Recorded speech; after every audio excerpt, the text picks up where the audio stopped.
Таблиги жамағат деструктивті діни ұйым.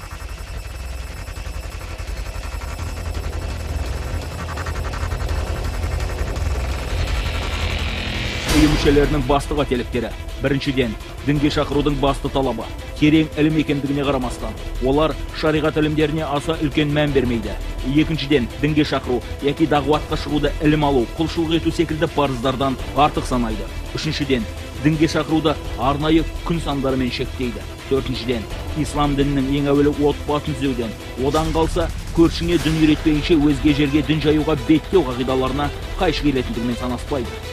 Олар үшін отбасының, бала-шағасының жағдайына, мұң-мұқтажына қарамастан 3 күн, 7 күн, 40 күн, 3 ай дағуатқа шығу басты міндет саналады.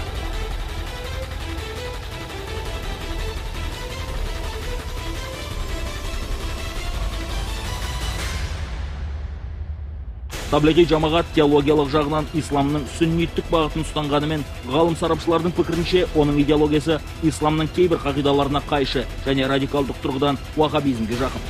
Оған қоса, ғалым сарапшылардың пайымдауынша, таблиги жамағат ұйымының мүшелері саналы немесе санасыз түрде террористер ұстанатын жихадшылық идеологиядан аса ерекшеленбейтін сенімді ұстанады. Дінге бет бұрып жүрген мұсылмандардың басым көпшілігінің діни санасының радикалдануының алғашқы қадамы таблиги жамағат қатарына қосылудан басталады. Кейбір ақпарат көздерінің мәліметінше, ислам атын жамылған экстремисттердің 80% осы ұйым қатарынан шыққан. Бүгінде аталған ұйым ұстанымының таралуына Қазақстанда, Тәжікстанда, Өзбекстанда және Ресейде тыйым салынды.